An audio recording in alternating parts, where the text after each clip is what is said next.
Olá, seja muito bem-vindo a mais um Fintechs e Novos Investimentos. Papo de hoje, tokenização. Tokenização é um assunto que está aí muito quente, né? Até o presidente do Banco Central está falando aí que vai ser tudo tokenizado em breve, que a gente vai ter muita coisa vindo disso daí, tá? E para falar comigo hoje, eu trouxe aqui uma pessoa que já está bem envolvida, que tem uma fintech aí nesse setor que está tendo um grande sucesso, tá? Eu vou falar hoje com o Cássio Krupinski, que é CEO e fundador da BlogBR. Tudo bom, Cássio? Tudo bem, Gustavo? Um prazer aí fazer parte, não somente desse mundo, mas dessa conversa com você. O tenho aí como uma pessoa muito especial, admiro bastante seu trabalho, né? Todos os textos que você publica. Então vai ser um super prazer esse bate-papo. Tá bom, pô, brigadão aí. Cássio, obrigado por ter aceitado meu convite aí para vir bater esse papo comigo, que eu tenho certeza que vai ter muita coisa aqui, muita informação e muito conteúdo bom aqui dessa conversa. Acho que antes de tudo, Cássio, comenta um pouquinho, talvez a tua trajetória aí até chegar na BlockBR, né? Como é que foi a tua trajetória de empreendedorismo aí até então, que eu já vi e sei que é bastante rica, e também como é que você chegou e como é que o bichinho ali de cripto, de blockchain te picou? Legal. Bom, a minha história começou. Eu comecei a trabalhar bastante cedo, né? Com 15 anos de idade, para não dizer 14, 15 anos. Vim de uma família que já veio do mercado financeiro, sempre dentro de bancos. Eu comecei no Banco Safra eu tinha 15 anos, quase 16 anos, e fiquei no Safra até uns 18, 19 anos. Lá eu tive que escolher que área, basicamente, que área que eu queria trabalhar, e aí eu preferi morar fora do Brasil. E aí eu saí do Safra, fui morar nos Estados Unidos, voltei. Quando eu voltei, eu estava fascinado pelo universo dos esportes. E aí, então, decidi mandar mensagens para duas revistas de surf. Eu queria trabalhar com surf, porque eu morei na Califórnia. E aí, então, mandei duas mensagens, uma para uma revista X, outra Y. Uma me chamou e falou: vem aqui, né, vem, deixa esse moleque ser contato publicitário, vender anúncio em revista. Bom, em 6 meses, né, nessa revista, eu conheci um chinês. Esse chinês tinha uma marca de óculos e me chamou para trabalhar com ele. E depois de mais ou menos 6 meses após que eu estava trabalhando com ele, eu comecei a comprar os óculos coloridos dele e montei minha própria marca. Isso aos 21 anos de idade. E aí Isso, comecei. óculos para surf, óculos de praia. Não, não, óculos para grau mesmo. Ah, de Óculos de grau mesmo? sol Que e legal. óculos de grau. Porque a margem era muito boa, né? E como eu tinha trabalhado no Banco Safra, eu sabia sobre margens, né? Já, imagina. Boa. E aí, então, eu descobri o universo ótico, né? Qual que era a margem, como que funcionava, a parte de importação e tudo mais, e montei minha própria marca. Fiquei com a minha marca de 2000 nossa, difícil agora, eu tô com 42 anos, já tá ficando longe. Foi 2001 a 2007. E acabei vendendo essa marca, né? Vendi essa marca para os próprios chineses que eu trabalhava, né? Não foi um big deal, mas foi algo, né, que me trouxe ali aquele apetite de empreendedorismo, em ter pelo menos já um vislumbre do que é o sucesso, né? Em criar uma empresa e poder vender. Isso aconteceu logo cedo. Mas eu acabei vendendo a marca, vendi o estoque que eu comprava dele, inclusive, porque o meu modelo era diferente, né?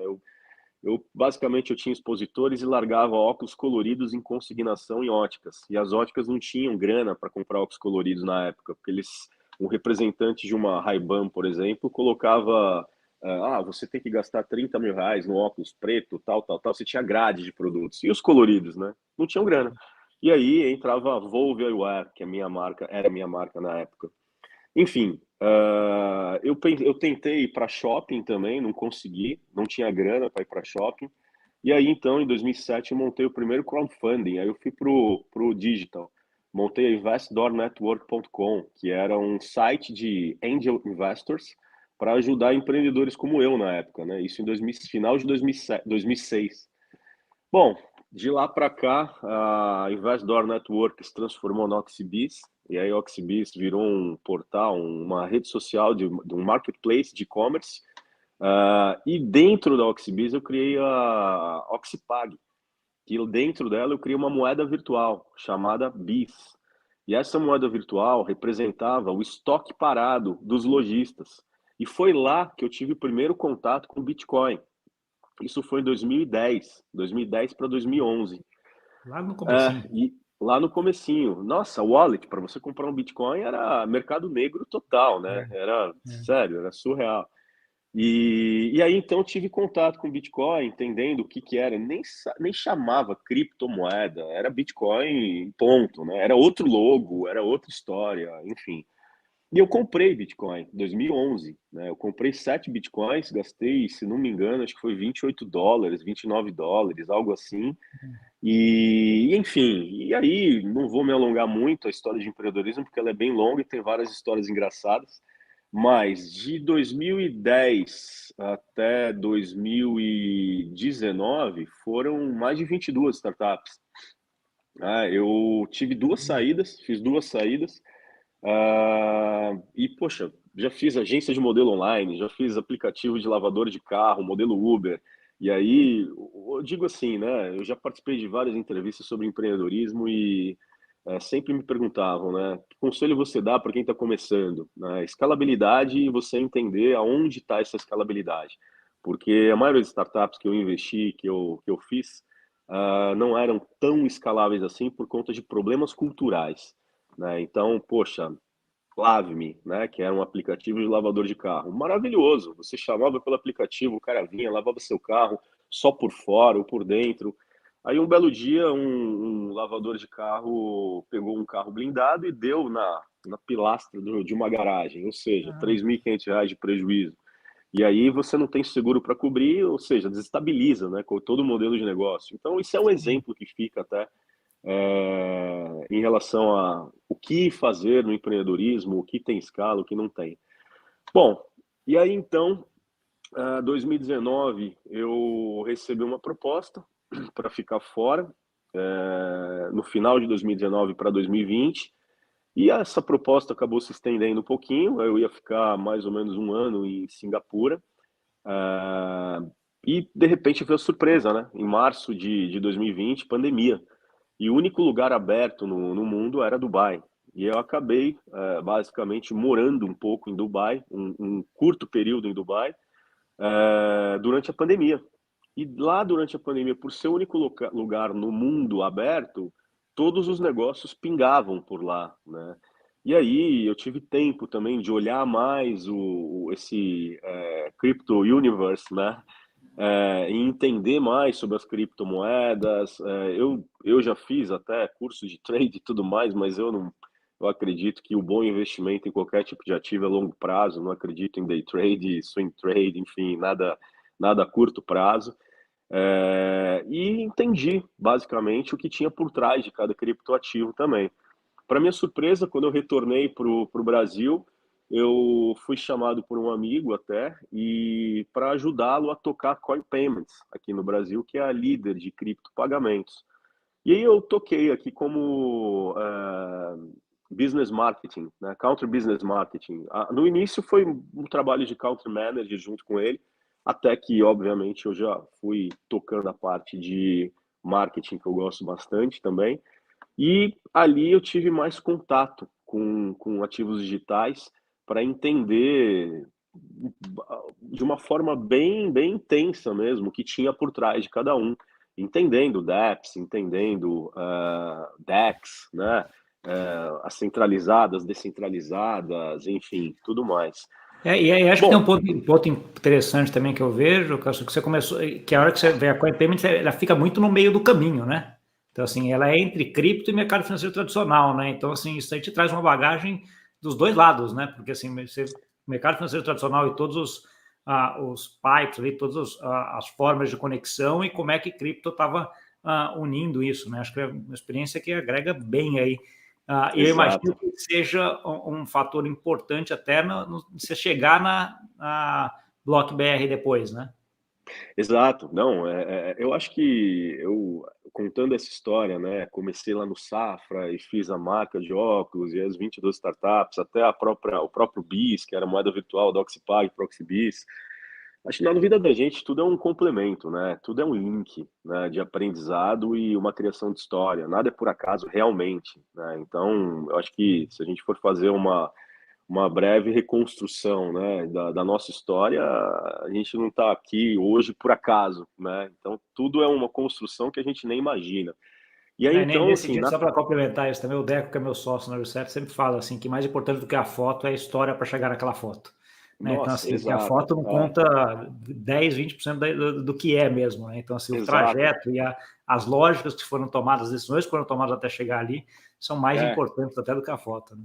Exato, exato. Eu tenho até um resumo sobre isso, né? Aí a gente vai chegar na BlockBR, mas a Coin Payments, bom, pagamento é a veia, né, de qualquer negócio, né? E eu já entendia também que com tantos criptoativos não era possível que todos seriam uma reserva de valor, né? Então, o que que aconteceria com tantos ativos? Você teria numa carteira e você utilizaria numa loja para pagamento, enfim.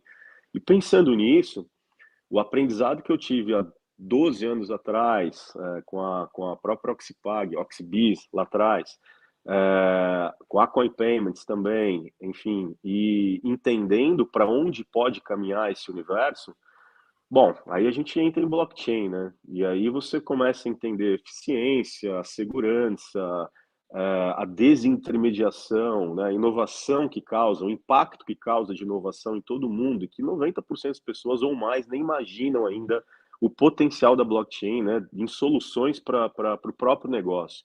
Né? Então, a gente está falando em blockchain e tokenização, mas a blockchain primeiro soluciona o problema interno de operação dentro dos negócios, né? Para depois solucionar o financeiro. E aí, então, voltando um passo atrás, voltando à Coin Payments, ela me trouxe uma bagagem muito bacana para entender. Na verdade, foi um feeling que eu tive de, poxa, acho que eu nem sabia que essa palavra tokenização poderia existir, confesso. Eu fui saber através de um cara que eu gosto bastante, que hoje é um, eu não digo concorrente, mas é saudável falar, que é o Daniel Cucchieri. Inclusive, eu cheguei até a ligar para ele um dia e falei, cara, eu vou entrar nesse mercado também. Eu conheci o Daniel no Oxibis, que eu fui cliente dele, né, 12 anos atrás. E aí foi muito bacana, ele super me incentivou também. E eu falei, bom, então vamos embora. Vou criar uma empresa de uma tokenizadora. Nem sabia onde eu estava me metendo, Gustavo. Não imaginava. Mas com esse sangue empreendedor, cara, para mim foi muito bacana, porque assim, primeiro, né, empreender no Brasil já é difícil pra caramba. E segundo, você vai empreender em algo que você está indo contra a cultura, é muito difícil. Mas se você empreende em algo que a maré está a seu favor, a onda a ser surfada é muito grande, o mercado está apto à mudança, aí é outra história. Né? E a Sim. blockchain trouxe isso, a Web 3.0 trouxe isso, a democratização, a descentralização, é uma descentralização que não é tão descentralizada assim, mas é normal, né? O nosso mercado ele não vai substituir o tradicional, ele simplesmente ele vai se juntar com o tradicional, né? Eu acho E, assim, eu costumo dizer assim que normalmente quando você vai para a parte teórica, você acaba vendo muito extremos. Né? Então, assim, a moeda digital do Banco Central, CBDC, tem que ser assim, eu tenho que ser assim. Pô, mas no final das contas não é ali que vai ficar, né? Obviamente é bom você ver onde é que está esse extremo, mas ele acaba juntando ali no meio do caminho, né? Centralização é um exato, pouco isso também, né? Então, assim, sim, não vai ser sim, nem totalmente centralizado, nem totalmente centralizado. Vai ser uma coisa no meio do caminho e muito cultural também, né, Cássio? Depende essa parte, quando a gente vai falar de centralização, distribuição, tem muito também de cada cultura, cada país, cada povo vai querer um nível maior ou menor, né? Outra coisa. exato. Mas entrando na BlockBR, então a trajetória assim espetacular que você tinha, chegou e falou assim, qual que foi o modelo inicial que você pensou pela BlockBR? E é o que é ainda hoje ou não mudou? Mudou bastante. Na verdade, não mudou. Ele continua o mesmo, mas ele teve uma amplitude muito maior, né? O modelo inicial da BlockBR começou em uma conversa em julho do ano passado com o dono de uma indústria, onde ele tomava dinheiro a percentuais muito acima da média, né, de uma factory, E basicamente nós fizemos um piloto de um token de recebível, onde o investidor poderia ter um ganho acima de 2% ao mês, né? E foi muito bacana, né? Na verdade, esse piloto nós mesmos compramos, né, para poder rodar, para poder fazer sentido, para ver se fazia sentido, entendendo também as integrações em blockchain, como que isso iria trabalhar, como seria a construção de uma wallet, seria uma wallet própria, uma smart wallet, enfim, como seria a segurança disso também. Então foi um bom aprendizado essa fase de piloto. E depois já partimos para alguns outros tokens de recebíveis também, sempre. Então, peraí, vamos por partes aí, que eu acho que você falou, esse token de recebível já tem um monte de coisinha assim que eu quero saber um Claro, pouco mais de claro. detalhe. A primeira é, como é que você fez o depara do token com o recebível? Porque eu imagino que não fosse um recebível só, eram vários recebíveis para o mesmo token, ou não?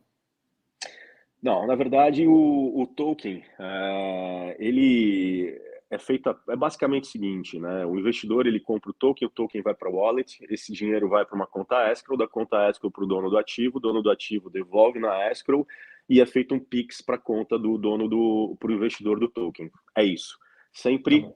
utilizando uma escrow. O depara do token, ele é muito, não é, tokenização não é um produto de prateleira, né? Então, o que nós vínhamos fazendo, né, desde o primeiro, foi basicamente unir gestoras que têm liquidez, né, e que querem comprar, entrar nesse universo Web 3.0, tá, em tokenização, e nós começamos a fazer a originação de ativos para as gestoras, né, para quem tem pool de liquidez. Eu gosto de chamar de alguns outros de agentes autônomos, mas eu não posso falar isso porque agente autônomo não cabe Sim, dentro mas desse universo, é né? que nesse caso, daí, quando a gente está falando de mercado tradicional, em tese eles não precisariam do token, né? Ele com a escrow e com o contrato já resolveria, né? O que o token ajudou nisso daí, Cássio? Eficiência, eficiência. O token ele ajuda muito mais muito mais não, né? Ele ajuda muito na descentralização, na eficiência, na segurança blockchain, né? No seu controle e na sua liquidez, que é muito mais fácil, né? E para o dono do ativo, por outro lado, é maravilhoso, porque ele está na tokenização, ele está tendo uma redução de custo mais de 90%, né? Em alguns casos. Então, se a gente fala de valores, por exemplo, o dono de um ativo quer tokenizar 50 milhões. Poxa, para ele abrir um FDIC é muito caro, né? Não vale a pena. Na tokenização, ele vai pagar muito pouco, né? E com variável onde investidor, é dono do ativo diretamente para o investidor do token. Então, isso Entendi. facilita e muito, né? Uma Esse, rentabilidade esse muito ajusta maior os para o dois lados investidor. também, né? Você consegue pegar gente que vai emitir valores menores, sei lá, 10 milhões, né? Que ficaria inviável em termos de custos para Exato. fazer uma estrutura no mercado É. tradicional. E do outro lado também, né? Para quem não, você não precisa também ter 10 milhões ou 50 milhões para fazer esse investimento. Você pode ter um valor muito menor também para comprar um pedaço um token, né? Aí depende de como é que você vai dividir isso, né? Exato. O que vem acontecendo bastante, Gustavo, por exemplo, né, nós criamos o BLK DeFi dentro da BlockBR para ser o nosso próprio pool de liquidez. Só que ele ficou pequeno, né, perto do que a gente vem originando hoje, que daí eu já chego lá.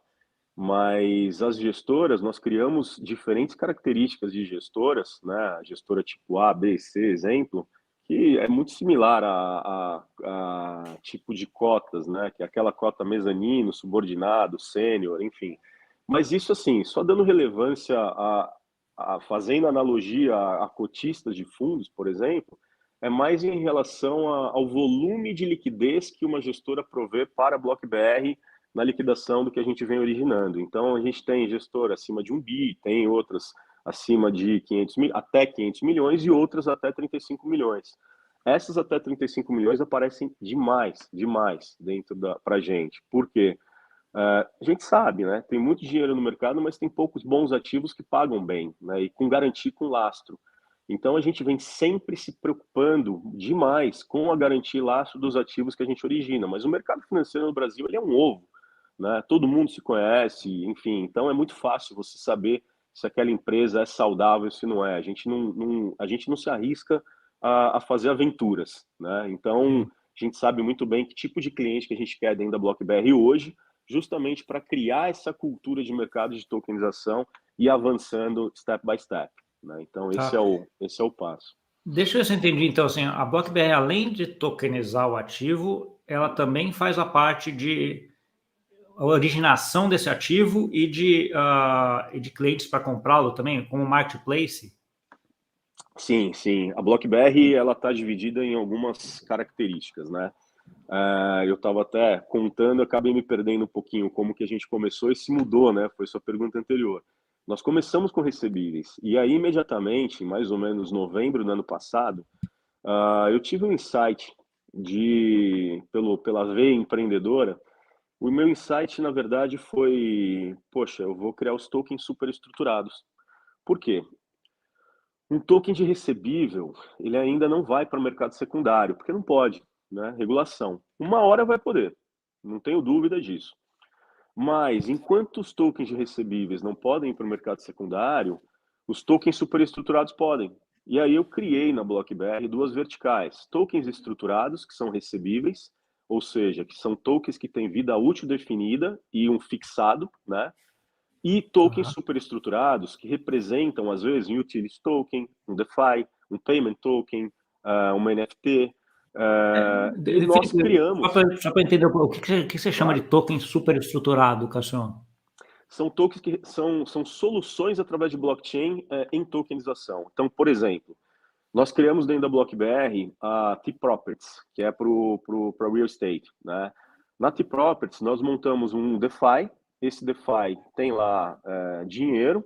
E através desse DeFi, nós investimos em alguns terrenos em lugares maravilhosos e chamamos quatro dos maiores arquitetos para fazer o branding gratuito, porque eles são excelentes influenciadores, né? Obviamente por conta do projeto deles também, que são maravilhosos. Mas e através de uma NFT, essa NFT tem direito de propriedade de frações de cada casa, né? Então, por exemplo, uma casa em Fernando de Noronha, você, Gustavo, pode comprar uma NFT que representa 12% daquela propriedade, ou seja, isso te dá direito de propriedade e uso de 44 dias ao ano. Aonde vai parar esse mercado? Ele vai ser vendido dentro da nossa futura exchange, se tivermos daqui um ano e meio, dois, enfim, não estou preocupado com isso agora, mas o mercado vai se consolidar nesse formato, né? Quem origina é quem tem o ativo, quem tem lá o cliente, e quem tem esse ativo e está fazendo esse trabalho muito bem feito, vai distribuir esse ativo no mercado secundário. Para isso, o token superestruturado. Então, o que, que a gente vem fazendo? A gente está fazendo um token de energia que representa a própria energia através de um DeFi. Nós estamos fazendo um token de ouro também, que representa a distribuição de ouro lá em Dubai, né, e nem aqui para o Brasil, ou seja, poderia caracterizar como antecipação de um recebível do minério embaixo da terra, mas não, né? Ele não deixa de ser uma antecipação de um recebível de um minério embaixo da terra, mas foi formatado como uma stablecoin, né? Então, assim, onde no Entendi. primeiro tranche de oferta foi feito um deságio, né? Então, quer Entendi. dizer, tem Não, mas deixa bastante eu só coisa falar, para contar. é, você falou um monte desse ativo aí, dá para te interessar quase um episódio de cada uma dessas daí, né? Mas Dá, assim, dá, dá. eu tô falando muita coisa, mas assim, então o negócio é a parte de tokenizar e a parte também de negociação que vocês vão comentar. Dá um pouquinho para a gente, acho que você já citou aí vários projetos, né? Várias originações que vocês estão fazendo. Dá um pouco de ideia de volume, de número de clientes. Como é que você avalia mensalmente aí o crescimento que você está tendo? Legal. Bom, a gente tem uma avaliação em 18 perfis de clientes, né? Desde recebíveis, que é um tipo A, B, C, D, E, enfim, pelo volume de captação, né, desses recebíveis. Bom, a gente tem alguns contratos aí super interessantes, a gente vai distribuir em recebíveis, tem um contrato apenas que é R$ 1 bilhão até fevereiro de 2024. Agora entrou mais um também, de uma cesta de recebíveis de R$ 500 milhões. E em breve vem novidade aí no mercado, porque a gente vai fazer um token aí bem bacana, no valor altíssimo, já com a distribuição própria. A gente vem fazendo bastante, a gente está dentro do agro agora também, criando uma solução bem bacana, está dentro de biotecnologia. Olha, dentro da tokenização, se eu falo em recebível, nós temos projetos de R$ 200 mil até 100 milhões hoje, até 1 bilhão, eu posso dizer, mas esse contrato de 1 bilhão não é um único ativo, né? São vários ativos, né? E é para serem estruturados e distribuídos ao longo de 2 anos, né? Então, Entendi. Deixa eu te perguntar um outro ponto, que você comentou assim, vocês estão tokenizando em vários segmentos, né? Que é isso um pouco do que você falou, né? De imobiliário, agrobusiness, energia, ouro, etc. Tem vários segmentos. Tem algum que você foca mais, algum que você acha que seja mais promissor, ou que você está vendo mais demanda em relação à tokenização? poxa, ó, excelente pergunta. O mercado imobiliário é um mercado de brilhar os olhos, mas o mercado imobiliário ele vai se consolidar por empresas nichadas ao setor. Nós fizemos um token que é um caso de uso, né? Até mesmo assim, juridicamente. Tá? Então é um token que frações de multipropriedade, legal, mas a gente talvez se limite um pouco a isso dentro do imobiliário, né? Em multipropriedades, que é o que a gente acredita.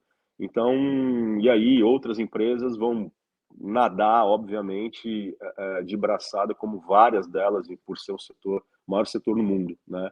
Mas para nós não temos uma limitação de nichos, até porque o dinheiro é igual para todo mundo, né? E a solução em tokenização, para nós, BlockBR, tudo começa da estruturação. Então, assim, que nem eu digo, né? Tokenização não é produto de prateleira, né? Eu posso criar um recebível para você, Gustavo, e criar uma esteira de tokenização onde a gente tem um contrato de 10 anos. E você vai adicionando ativo e eu vou liquidando esses ativos e ok, eu viro basicamente uma B3 sem ter ações, né, para você. Né? Então, isso a gente faz, né? E tá vindo todos os nichos batem a nossa porta para que a gente crie essas esteiras, né? E isso é maravilhoso para nós. Agora, quando a gente fala de superestruturados, aí, pena que eu não consigo compartilhar a tela aqui, mas eu te mostraria desenhos assim de dar nó na cabeça, né? Porque as soluções que nós estamos criando para o mercado são super maduras em relação à originação e como esse token vai ser distribuído no mercado. Porque é o seguinte, até hoje, me perdoem, né, quem assiste até e quem acompanha os ativos que já foram originados e distribuídos no mercado, mas até hoje não teve nenhum sucesso, né, de nenhum token que todo mundo olhe e fale, nossa, esse token resolve realmente um problema. Não, foi muito marketing, são soluções que são viáveis ao mercado, mas ainda precisa de uma cultura de mercado, né? E Aí o eu acho que caminho é isso talvez venha com o tempo, né, Cassio? Porque é muita inovação, sim. muito teste, muito casos de uso sendo testados ainda, né? Acho que está muito no início ainda, né? É, é e não é, né? Porque se a gente pensa na tokenização em uma solução para um nicho, para um setor, pronto, virou um caso de uso de sucesso, né? E o que as empresas hoje erram muito é tentar criar um caso de uso de forma democrática e descentralizada. Não existe democracia em tokens ainda. O investidor do token ele não existe, ele está sendo criado. Né? O dia que eu puder chegar, passar num ponto de ônibus e falar, você já comprou um token que representa a cabeça de gado? E essa pessoa falar, nossa, eu quero comprar, quanto que é? R$ 25, eu pago. Isso vai acontecer, mas ainda não, entendeu? Então hoje a tokenização tá muito, ela é muito, o sucesso dela é muito dependente do dono do ativo e o tipo de solução que você cria para esse dono de ativo, né? E isso vai criando um caso de uso no mercado. Entendi.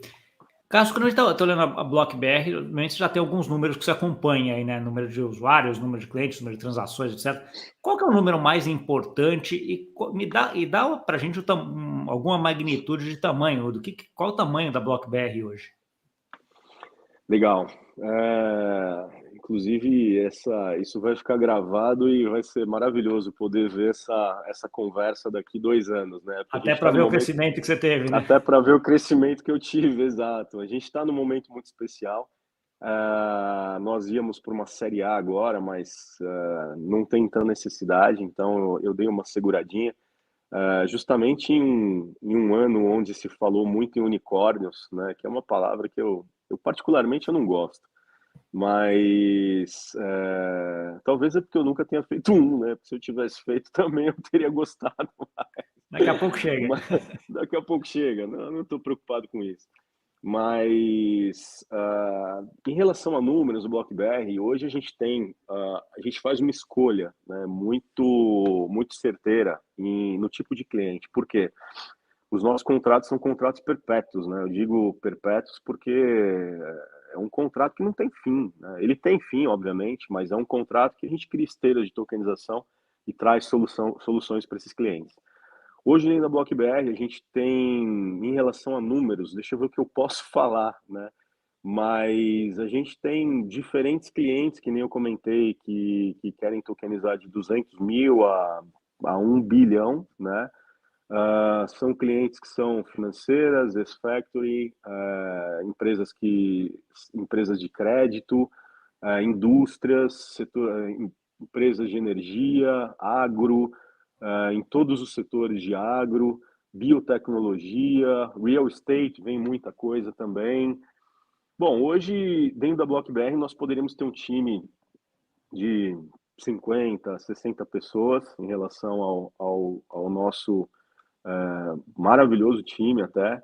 E eu sempre fui um cara que eu preferi pagar muito bem um profissional do que ter cinco pagando cinco, né? Não faz muito sentido.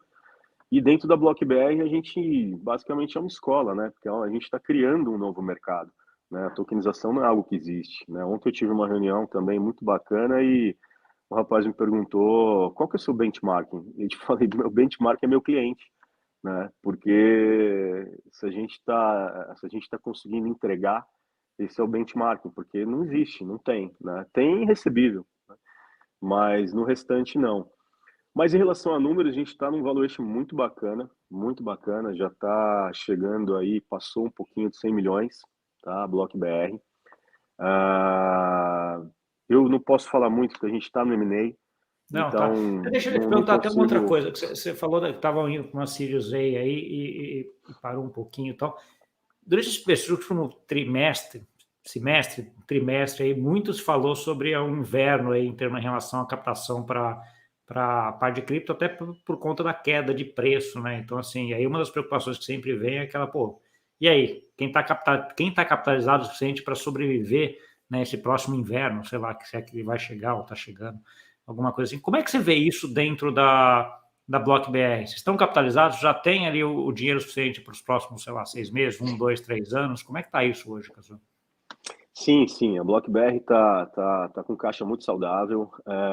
Inclusive, a BlockBR talvez seja uma das poucas, né, pouquíssimas no mercado que consegue sobreviver e consegue fazer receita já da tokenização, né? E nós completamos um ano no último dia 10 de agosto e os nossos contratos começaram a ficar mais e mais saudáveis após um ano de operação.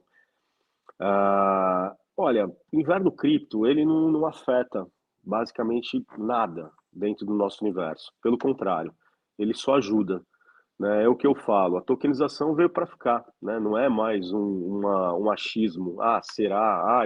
E se o regulador fizer isso? E se fizer aquilo? Não. O máximo que vai acontecer toda tokenizadora tem que ter um selo e que eu acho que isso é bacana até para o mercado, se for necessário, se não também as tokenizadoras, as digital assets têm que estarem próximas ao regulador, Banco Central, e trabalhar nas conformidades, fato. E o inverno cripto não afeta nada, Gustavo, É, nada. E assim eu como. acho que é um ponto interessante, porque você tá muito mais associado, talvez, ao mercado financeiro tradicional nesse sentido, né? Sim, Acho que sim. a tua solução é para, de certa forma, para mercado solucional, por mais que envolva toda a tecnologia cripto, vamos dizer assim, ou blockchain, né? Então, assim, é trazer. Dentro desse escopo, também uma dúvida que eu fiquei aqui, você tem a tokenizadora para você, ou você tem alguma coisa tipo white label também, que você poderia prover solução de tecnologia para alguém? Sim, tocou num assunto muito importante, bem bacana, que vem acontecendo bastante. Dentro da BlockBR, né, dando um passinho para trás, começamos lá com tokens estruturados, que são recebíveis. Depois, tokens superestruturados, que provêm soluções de tokenização através de blockchain. E criamos o TaaS, Token as a Service, né, onde dentro desse TaaS nós criamos vários módulos, são 9 módulos financeiro, fiscal, jurídico, enfim, que provê soluções para empresas de crédito e para financeiras, né? Ou, por exemplo, o escritório jurídico tem uma base enorme de clientes que buscam tokenização. É possível a gente ser um provedor de infraestrutura de tokenização para que ele simplesmente faça o trabalho jurídico e a gente simplesmente, através de fornecendo um back-office, ele tem a própria tokenizadora. Não sei se é muita cara de advogados, mas enfim, a gente tenta ao máximo otimizar esse trabalho para que ele tenha mais escala para o próprio mercado e venha criar mais cultura de mercado frente aos órgãos regulatórios também, da forma que tem que ser feita, da forma correta. Então, nós temos, no token superestruturados, nós temos uma plataforma white label. Nos estruturados, os tokens são ofertados através do nosso marketplace.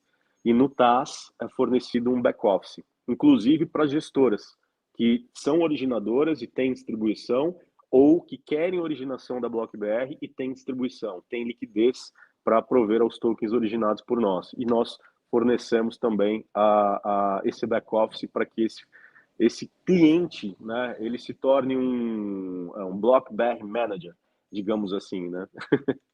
Entendi. Legal.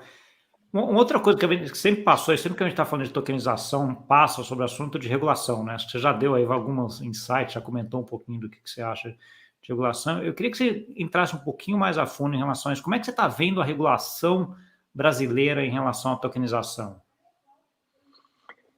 Olha, eu vejo com bons olhos, porque, nossa, eu sou um admirador do Campos Neto, do Banco Central. Eu acho que o Pix foi algo assim fora da curva, né? E quando você vê um presidente do Banco Central já olhando a integração de criptomoedas no Pix, né? Então você olha para aquilo e fala, poxa, realmente, né? O Brasil está super avançado.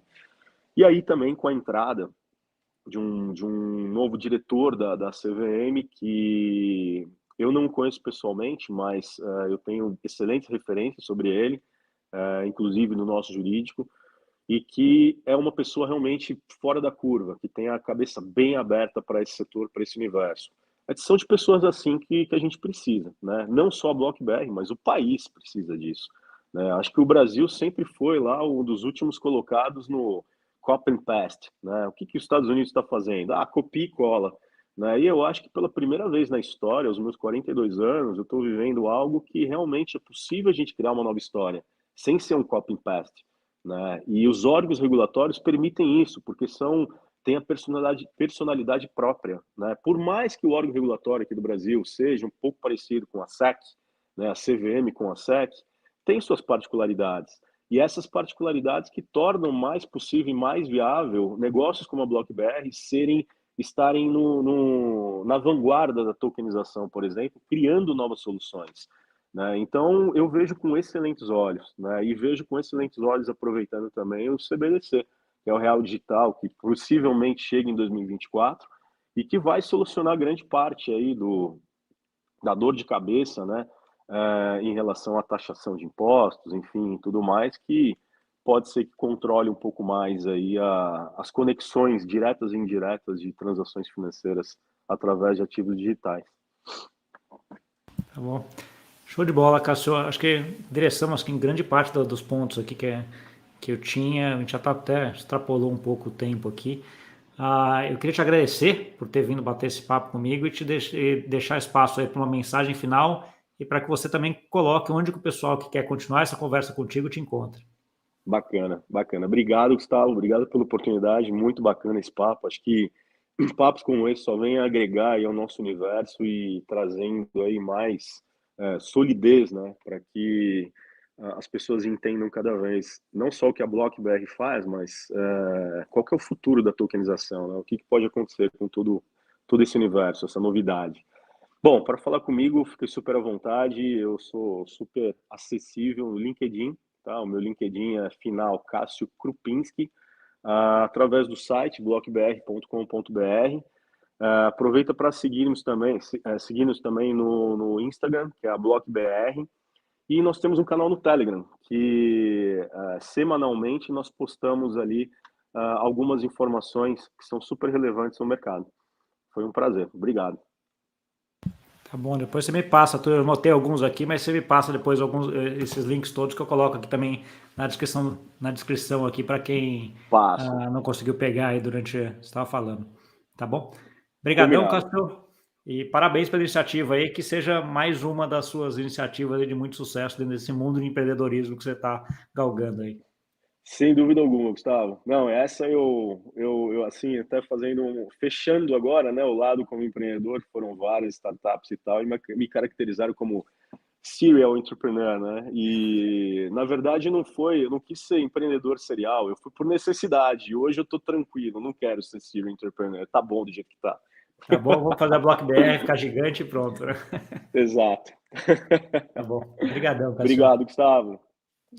Para você que nos viu, não esquece de deixar o like, compartilhar com aquele amigo e amiga que gosta desse assunto. Muita informação relevante, gente que está fazendo e que vai fazer a transformação nesse tema, que é o tema do momento, tokenização. Nota aí e vai pesquisar sobre isso, que é uma coisa que veio para ficar e vai crescer muito nos próximos anos aí. Tá bom? Obrigado e até semana que vem. Tchau, tchau.